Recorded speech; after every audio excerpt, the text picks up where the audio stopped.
At the end of Bart's Comet, Ned Flanders stands on a hill overlooking the town. Kicked out of his own bomb shelter, he sings Que Sera Sera and peacefully awaits his end. It is one of the quietest and most poignant moments of Season 6. So how did we get here? How did a story about Bart pranking Principal Skinner end with Ned Flanders facing his own death? They only have about 20 minutes to reach this point. This is a pretty big shift in the plot. For this review, we're going back to the beginning to figure out whether Bart's Comet actually earns this moment.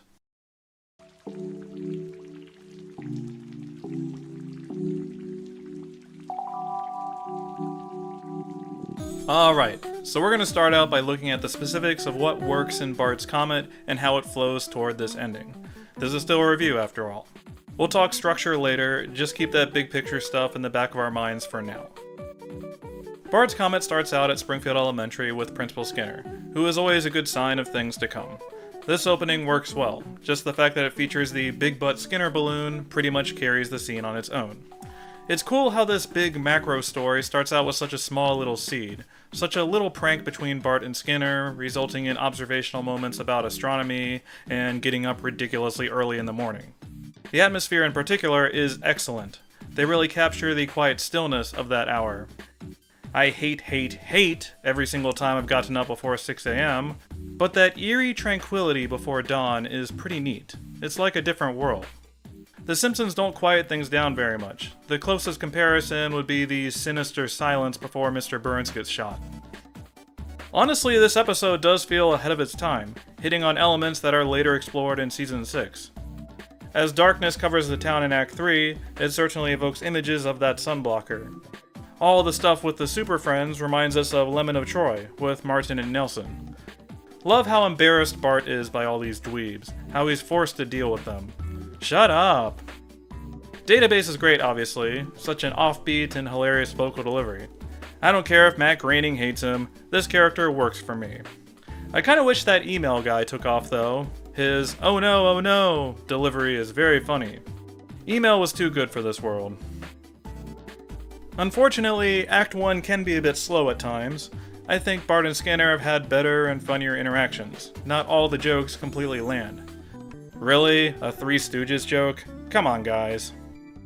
Bart's Comet hits its stride after they sound the alarm, when Springfield has to deal with this problem. We get the hilarious town hall meeting, especially given the no-win situation for Moe. Oh dear God, no. We get Kent declaring that democracy simply doesn't work, and basically outing the entire Simpsons staff. We get Homer twiddling his thumb for an unbearable amount of time. Homer's written surprisingly mellow and relaxed during all of this stuff. He'll insist the government officials will fix things, then divulge his plan about driving them out of town. And if all those fail, he's like, don't worry, the comet will break up naturally.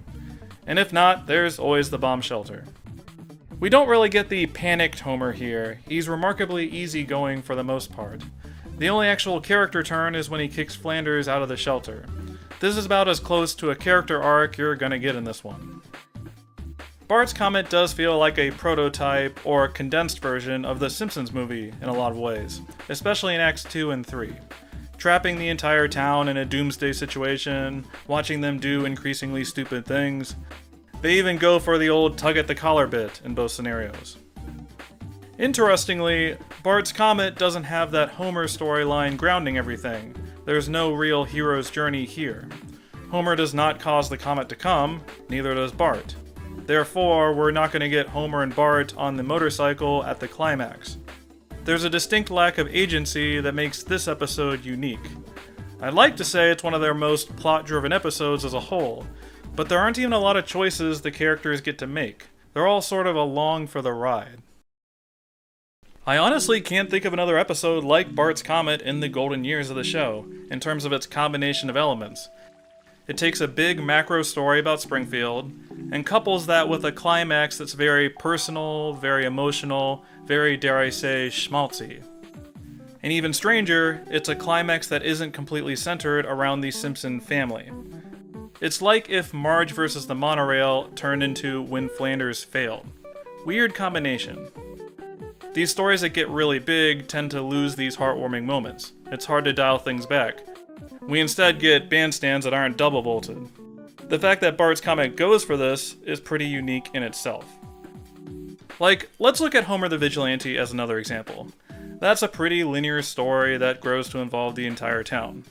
Personal stuff is stolen from The Simpsons, it expands to the community with a watchdog group, then becomes a mad treasure hunt through Springfield.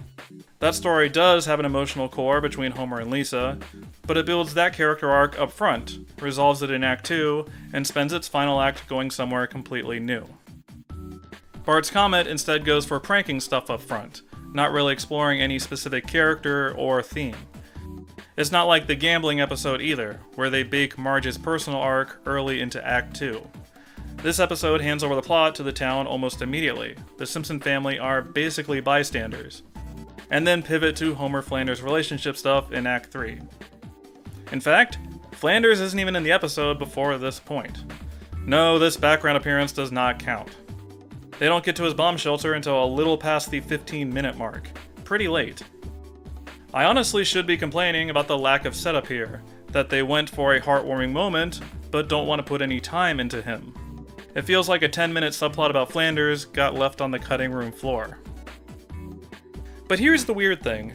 This shift has never, ever bothered me. I have never questioned it before. Why is that?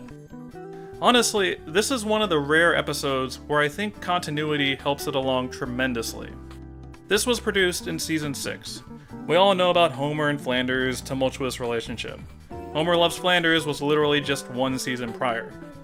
Sure, maybe putting Flanders somewhere in Act 1 would have been more structurally sound on a classical level, more self-contained and well-rounded, but there's a lot of stuff to cram into these 22 minutes.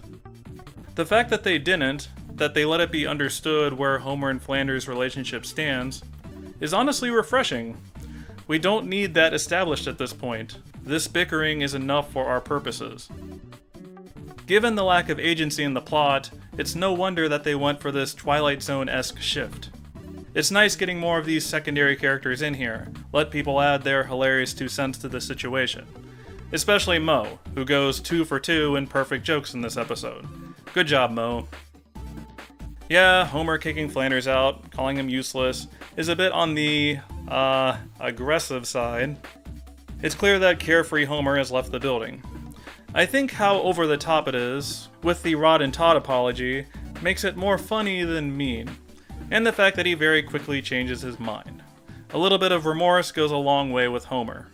This was back when Homer still had more than 2 feelings. This scene with Flanders has always resonated with me over the years. Just the simple, lonely way that it's shot. The selection of Que Sera Sera, an absolutely beautiful and haunting song for this moment.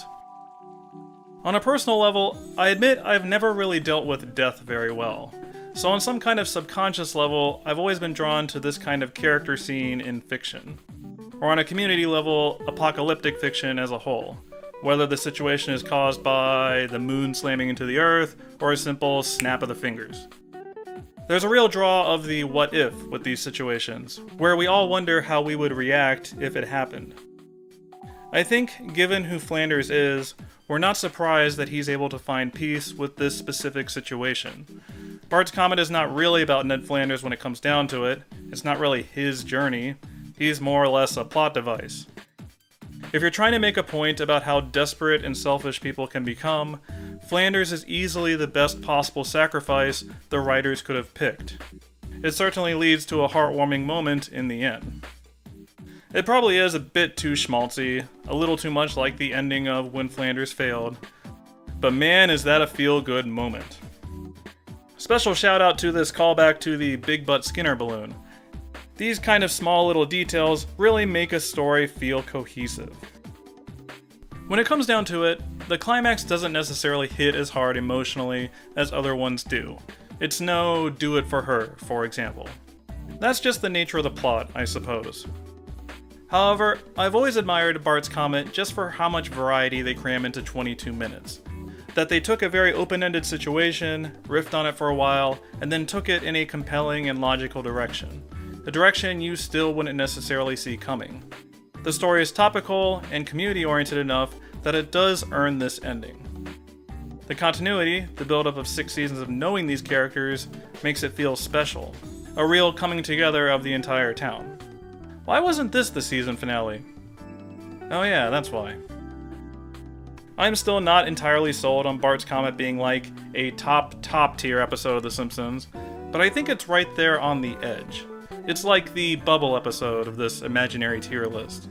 That's still really darn good, in my opinion. Bart's Comet brought something unique to the series at this point, and is still definitely worth a rewatch today.